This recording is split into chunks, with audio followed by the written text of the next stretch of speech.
Hello everyone, we're going to do something truly remarkable today. We're going to do the entire USB host process easy fashion with just Hakchi2. Not just any Hakchi2, this is going to be a very special variant of Hakchi2. I've already extracted it to my hard drive. I'm going to go to the hard drive. It is the Hakchi2 Community Edition. You're of course going to want to back up your dump folder and anything else from your previous Hakchi version, such as photo images, etc. But I'm going to open it up right now from the executable. And the first thing you're going to be treated to are a couple error messages. These are safe to ignore. You can click continue. And this, for all intents and purposes aside, works exactly like the original Hakchi2 with many, many additional bonuses. And you'll be able to read a bunch of these bonuses on the link I give you, and some of them are when you add artwork, you're able to have it automatically compressed to save space. You're going to be able to add your own custom artwork for these games, and you could even right-click on any game that you add, and you could show it in Windows Explorer for easy copy to the flash drive. Very, very easy to work with. But anyways, you're going to simply take your system, connect it, whether it's the NES or the NES. You're going to go into FEL mode, which is holding power and reset for multiple seconds. You're going to uninstall the kernel completely. After you are done uninstalling the kernel, you're going to go back into FEL mode. Let me adjust the camera here briefly. And after you do that, you're going to flash custom kernel. You have to flash custom kernel if you want to use this with USB host and any otherwise. But once you're done doing that, you can do your normal module install. Note that when you're doing modules, they're going to install to your internal NAND flash memory. You have approximately 225 megabytes for the SNES and approximately 330 for the NES Classic. Anyways, if you just power the system on and wait a few seconds, it'll be able to connect to Clover Shell, and you'll be able to see exactly which HMODs you have installed at any given moment. That's the little ding. I'm going to go to Modules, Uninstall.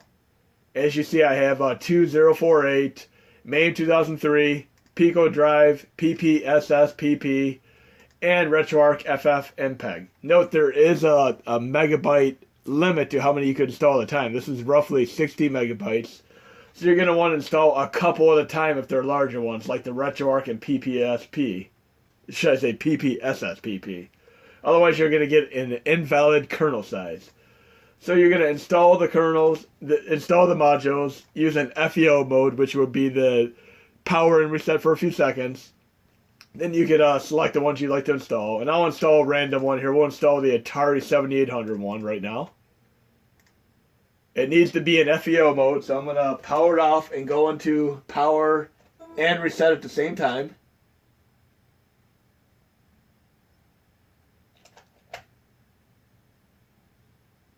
And I'll get a little ding to install it. And while it's installing that HMOD, I'm going to go to the flash drive and set it up. And with this special variant, you can run NTFS, FAT32, as well as ext4. You're going to have to make a Hakchi directory, just like you did in previous USB host videos and such. And within that, you're going to want to have a games folder. You do not need to have a saves folder for the SNES Classic, but it is absolutely mandatory to have it for the NES Classic. Within the games folder, you're literally just gonna, you could use Hakchi2 to transfer them, as I show you in a moment here. I'm letting this HMOD finish installing. Now I have my default games here. I have some games that I added, and they go into a custom game section. And I'll show you the setup to getting these games on there, onto the flash drive. Additionally, I added the Retroarch icon, and I'll show you how I do that too. It makes ease of use from the main GUI user interface. So this HMOD is almost done being installed.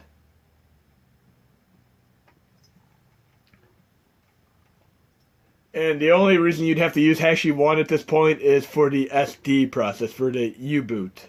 But that could change in future updates to this amazing program, and This is the culmination of Skogaby, Danaman827, and Princess Daphie. I mean, it's awesome. They've been putting overdrive into getting this set up so you can run Hakchi2 for USB host and non-USB host. Okay? So next thing we're going to do here is go into my settings. And right now, I'm going to have pages folder structure set to disable. I'd rather just run my 60 games per folder right now. And there's a 60 game limit for the SNES Classic, and there's a 100 game limit for the NES Classic. I added Retroarch as a gaming icon, and if you go into my core set, add more games, in the extra folder, Hakchi2 folder, is the Clover app. You could add that, and it'll simply be a game, just like that. And when you're done, you have everything selected that you want. I'm not running folders right now. You simply have to click Export Games. Then you're going to choose the location of the flash drive. And I have it on the NTFS drive right now. I've already done this process. Hakchi, games, and this game directory has to be empty. So if you have anything important in there, back it up. Clicking OK. It's going to tell me I want to permanently delete the contents of it. I'm going to click no because I've already done it. But after you do this step here, it's going to ask you if you'd like to link the games. Click no and let the games copy over since you're running them from your hard drive. So that's good and done. I'm going to go back to the flash drive. Additionally, you could use a dummy folder method here. And I have it in my backup folder. You're going to want to keep it in your backup folder until you're done doing the flashing game process. So I'm going to put it right into my games folder. Right into here. Now I have my dummy folder and everything else. And I'm simply going to boot up into USB host now using this flash drive.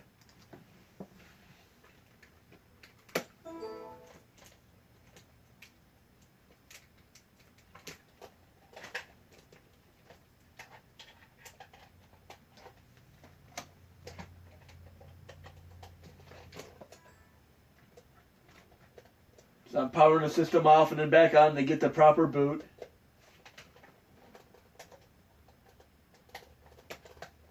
Now get my Mad Monkey splash screen to show me that I have the USB host effectively here. And there are many, many more advanced things you could do. Here's my Retroarch icon.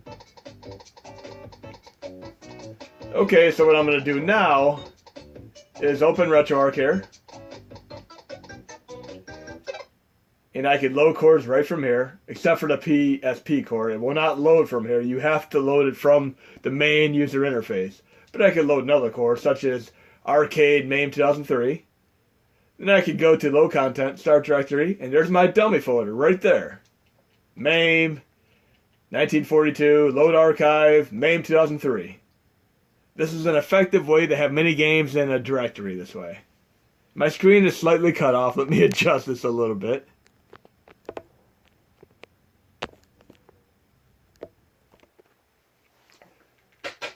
So we're all good on that. Then I'm going to quit Retroarch. Now I'm going to load a PSP game from the main user interface.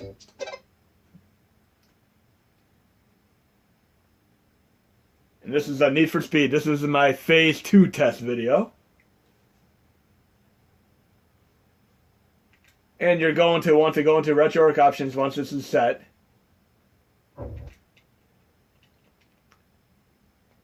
Settings, video, and you're going to want to change your aspect ratio to 16:9. Quick menu resume, and we're good to go on this game.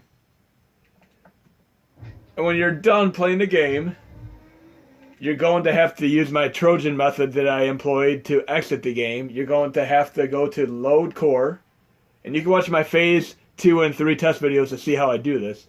But low core, and I recommend having the excellent puzzle game 2048 installed so you can load that as the dummy core to get out of PSP.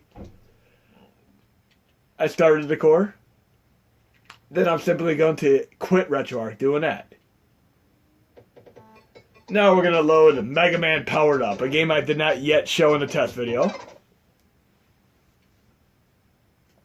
And I'm going to show you a little tweak to boost sound performance in a game like this, which has a little bit of stutter. And again, suspend states when you exit the game do not work, but in-game saves work via dummy folder as well as the user interface.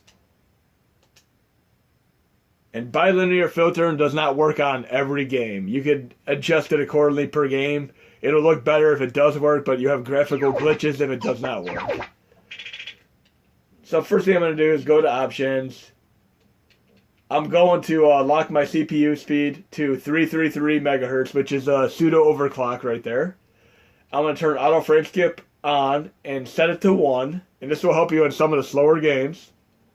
Mind you, not every game. And we're going to test out this awesome game, one of my favorite 3 games on PSP. And let's enable this bilinear mode here. Give it a little bit of a graphical boost. Again, it will not work for every game.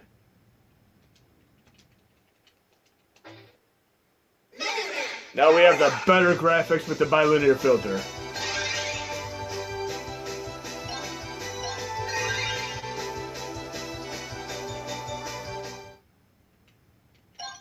Looks mighty impressive with that. And you can play the old one or you can play the new one. I'll play the new style. The year 2000X. With the advancement of science, humans were able to create industrial humanoid robots. A helper robot by the name...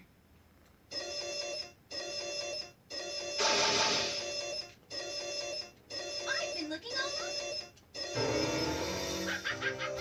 Now when you have the frame skip set to 1, it fixes the sound stutter. The sound stutter is almost non-existent when you have it set to 1. But you have a little bit of a choppiness factor to the actual video game, so you have to kind of choose a little combination of both depending on how you run the game.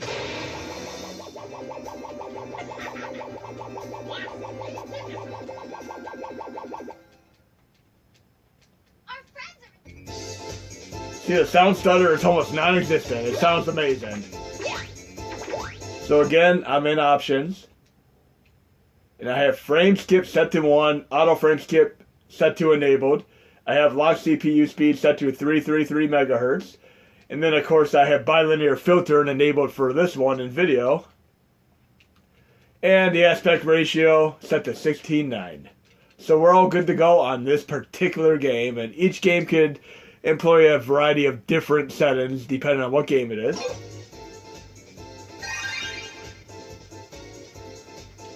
And I have the game saved.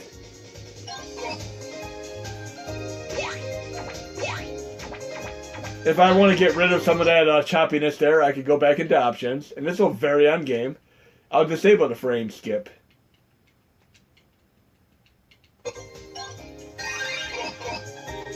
Now it's smoother, but there's a little bit of a sound stutter.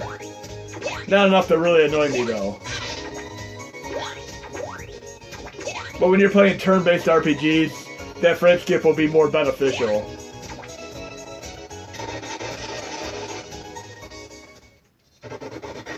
Now then, if I want to quit this, I go back to the main menu, and I can also use the dummy folder method here. And what I'm going to need to do is just load content right from a game that's already loaded. Load content, start directory, dummy folder, PSP. And I can load Everyday Shooter as my test game here. It'll go right into the game with no problem. And this is an excellent shmup game that was also on PS3.